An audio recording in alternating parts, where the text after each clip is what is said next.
We are joined by State Representative Joe Moody, Vice Chair of the Investigative House Committee on the Robb Elementary School shooting. Representative, thank you for taking some time to talk with us.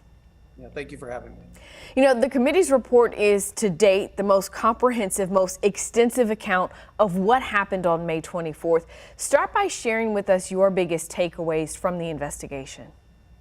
I think the biggest takeaway as a whole, when you look at the report, is that we're not looking at pointing our finger at one particular person or one particular thing. There were multiple systemic failures that happened on that day and leading up to that day that brought that tragedy into a reality. And so that's the biggest takeaway: it is not as simple for us to point at one thing or one person and walk away. In fact, I think the main message is that we'd be giving ourselves a false sense of security if we did it that way. When you're talking about systemic failure, that allows us to address those issues going forward.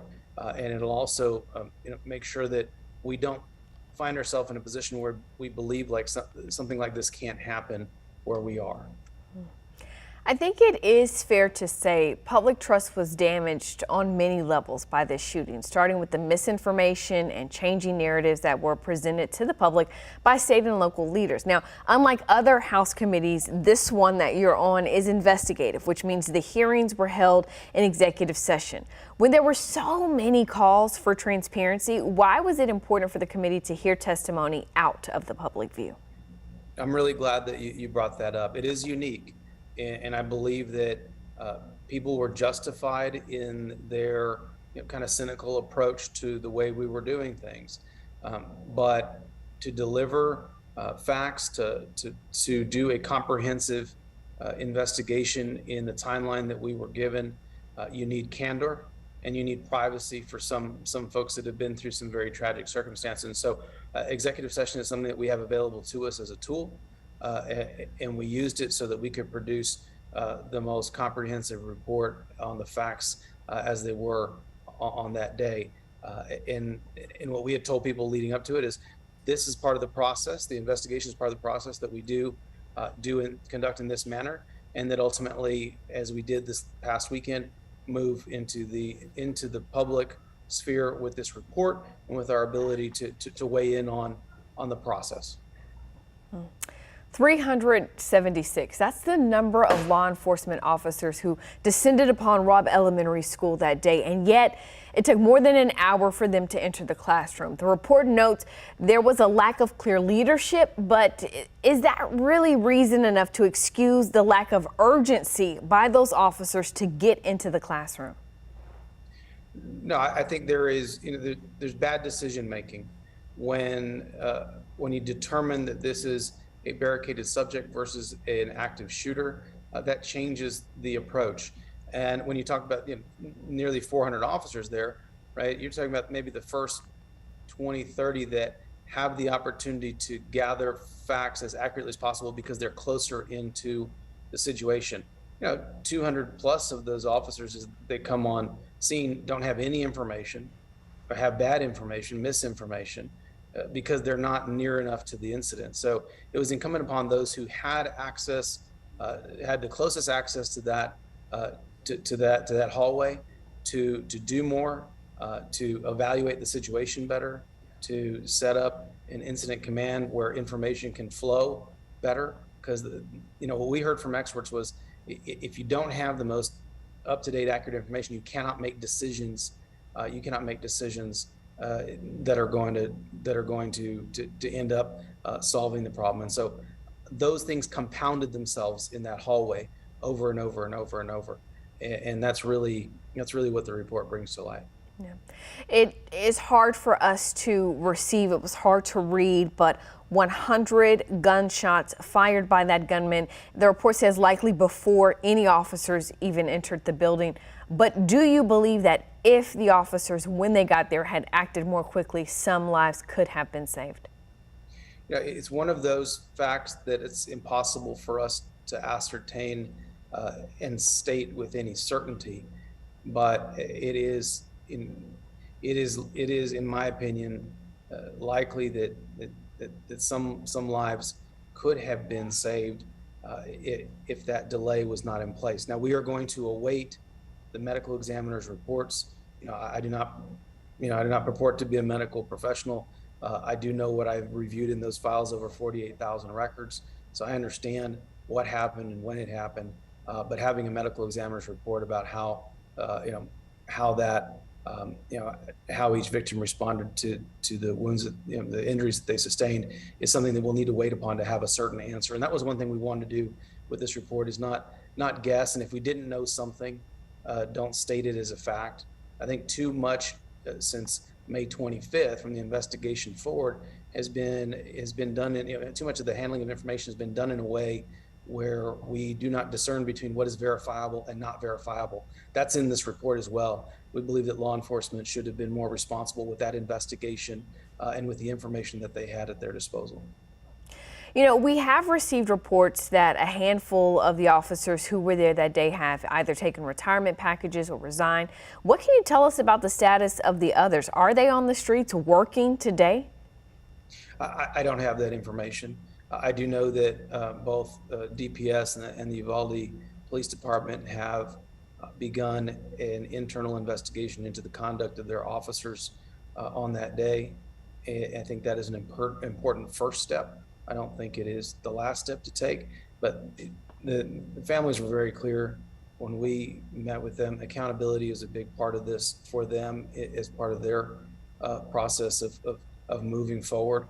And so those two steps are important. You also saw the school board in Uvalde met last night to talk about school security and things that they need to do to make sure that their teachers and their students feel as safe as possible. And so I'm glad those conversations are happening. And those conversations don't just have to happen in Austin, but we're certainly going to have some of those. But this is a problem that is complex, and we're going to have multiple ways to address these failures. So you're saying you're not advised of that information. I will be frank, we've requested that information and have not heard back. Do you think people, though, have a right to know if those officers, who many would say broke their oath to serve and protect by not going in to rescue those children, do people have a right to know if they're still out on the streets protecting the community? Yeah, I think that absolutely should be something that is for the community there. Something that they should be aware of. I know that the acting chief of the Uvalde Police Department on that day has since been put on, I believe, as administrative leave pending the investigation. The chief of police was not actually in town on that day. We do know that publicly Chief Arredondo has also been placed on leave after this incident. And so, yes, I think it is important particularly because going forward, law enforcement in the community they serve need to have a healthy relationship so that communities have the ability to remain safe. If there's no communication or connectivity between the two, that is not a good situation. And so, yes, as they go through those processes, I think it's important and important for the community to understand what exactly is going on with the law enforcement that serves their community. In addition to the law enforcement failures, the report details other systemic failures. You mentioned briefly going through thousands of pages of documents in those, executive sessions behind closed doors. Tell us what else you all did in order to build out this report. Well, first of all, we conducted over around 35 interviews ourselves of people that were in the hallway as responders, also teachers in the hallway. Others that were with the Consolidated Independent School District, with DPS, with the sheriff, with constable. We talked to a lot of people locally, and then some experts to help inform what is supposed to be done in these situations. What does training inform law enforcement to do in these situations? So we did a lot of those interviews. To the extent we couldn't interview people ourselves, we did have access to the interviews that were conducted by the Texas Rangers of any number of witnesses, and those were some were audio, some were video. We had all body cam and video available to us. Like I said, 48,000 records, comprehensive as you can imagine. We had cell phone and data dumps from the attacker. So we understood what he was doing, and his, that you saw a large portion in the report detailing how he came to to to Robb Elementary School that morning, and the journey that he was on to come to that tragic day. So we had at our disposal all of those pieces of information so that we could um, steady the narrative about this, because the community there was very clear that the misinformation or half truths or mistruths or leaks were causing them harm over and over and over again. So I believe it was incumbent upon us to take all of those facts and create solid ground that we can all stand on, and then permit us to move forward into the next discussions. All right. Among those systemic failures, the report talks about school safety protocols. So from the class door room not locking properly to issues with the Wi-Fi in the building to school personnel becoming desensitized to alerts. How do you combat that and ensure parents, not only in Uvalde but across Texas, that their children will be safe when school starts in a month? I think that's one of the largest tasks that we have in front of us. And that's why in that section, it begins with a recitation of how many thousands of buildings we have across Texas and how different they are. I've begun the process of discussing with our local school districts here to review this report, to understand it. It's not like they have not worked on school security before, but this is new information that maybe they need to think about in this current context. And have want to ask them what they think the deficiencies they have on their campuses. What are ways that we can help? Because this is a place where we have a lot of work to do. And when discussing this with the teachers in Uvalde, and some of that was some of the most difficult testimony to hear. And let me be clear: the teachers on that campus are some of the most heroic people I have ever met, and what they did to follow protocols that day, they did as much, if not more, than anyone else. And so our point to them wasn't that there was, because what was happening on that campus in terms of propping open doors or this or that or whatever, that's happening everywhere. That's not unique to their campus. And so what I tried to express to them was this was not something to lay blame at their feet, but to understand that maybe the rules we put in place don't understand fully the reality that they have as teachers in a classroom like that. And so we need to do better. It is incumbent upon us to do better to reflect our safety procedures in a way that work with them. Like, think about when you hear teachers that heard a shooter on campus, hear gunfire on campus, and the protocols say, we want you to go outside of your room to check the door to see if it's locked for sure. Well, the threat could be on the other side of that door. And multiple of those teachers told us, like, that to us doesn't make sense. Why isn't there some way to functionally close these doors from the inside so we don't expose ourselves to harm? And so those are very real things that we have to consider. And I think that is as a parent of 3 young children, and 2 of which are going to be going back to school here in just a couple of weeks, certainly something that I'm thinking about. Yeah. I want to talk to you also about the shooter. Now, according to the report, there were clear warning signs, even him earning the nickname school shooter. He dropped out of school. He had issues at the jobs where he worked. And yet all that you found is that there were no reports to law enforcement or intervention. So we can talk about the need for more mental health resources, but how do you make sure that people who need those resources actually get them? Well, I think that's when we talk about this report pointing to complex problems, right? This is someone who was essentially non-existent in school. And so to the extent there were services available or safety nets available in school to capture an individual that had these issues, he wasn't present. So it's hard to capture someone or understand what they're doing or understand what's going on with them if they're just non-existent. He certainly was someone that wasn't participating in any way, shape, or form. And so what do you do there? What do you do when someone is making all these comments in their personal space and very clearly developing a pattern that's troubling? but things are either not reported, or if they are reported, they're not acted upon, in the social media world.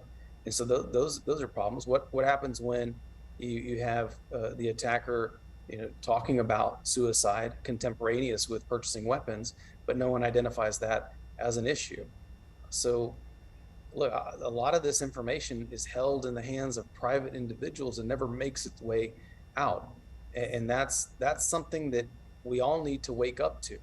You can't turn a blind eye to something that seems problematic. One of the most troubling things I read, and one of the most callous things I read in this entire investigation, and it's in the report, is when the attacker text messages a friend in Germany that he had just shot his grandmother and he intended to go shoot up an elementary school. Her response was one word, and it was cool. If that doesn't say something about where we are as a society, I don't know what does. We need to be more responsive and understand that these signs matter. And if we're able to identify them and report them, then you can actually curtail violence like this. The conversation, though, about this shooting is largely focused on law enforcement failures, the school safety protocols, but many, many Uvalde parents and frankly Texans all across the state also want to talk about guns. Someone with no shooting experience was able to massacre 19 children and 2 teachers, and officers were concerned or afraid to confront him because of the gun he had.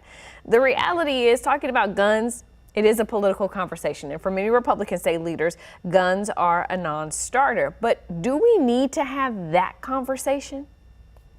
Absolutely. If we're not having that conversation next to school safety, next to police response, next to how information is handled in an investigation, next to mental health, if you're not talking about all those things together, then you're doing a disservice not only to the community in Uvalde, but to every single community across Texas. One of the facts that is pointed to here in the section on the attacker is that there was no legal impediment to him acquiring 2 high-powered rifles, 60 magazines, and 2,000 rounds of ammunition. Now that is a fact. This committee was tasked with ferreting out the facts. That's a fact. There is also a fact that he tried to acquire those weapons prior to turning 18, which was against the law. And I think this is important to note in this conversation. This is a concrete example of how our laws can and did work, but they were not sufficient. Sometimes, and I've been in this conversation around gun policy for quite some time now, a lot of the argument we hear is that bad people are going to do bad things and you can't make a law that's going to stop them. But that's built on this fallacy that people that want to do bad things operate in a different world than you and I. They operate in the same world as you and I. So if there's an impediment that exists, it exists for them just as much as it exists for us. And so in this instance, the legal impediment was removed when he turned the age of 18. Had this law been 21, I have a very strong feeling that this attacker does not end up with those weapons, and you've got 3 more years to figure out how to identify the problems that he's encountering and circumvent them and to stop them. But this is I would say this is a concrete example of how our laws can work, but they're not sufficient. Congress was able to take some action related to guns. A provision of the law that was passed would specifically relate to this shooting. It is expanded background checks for people ages 18 to 21 who want to purchase guns. But with no criminal history, no reports of law enforcement about this shooter, would that law really make a difference, in your opinion, in this shooting? In this particular shooting, no, it would not.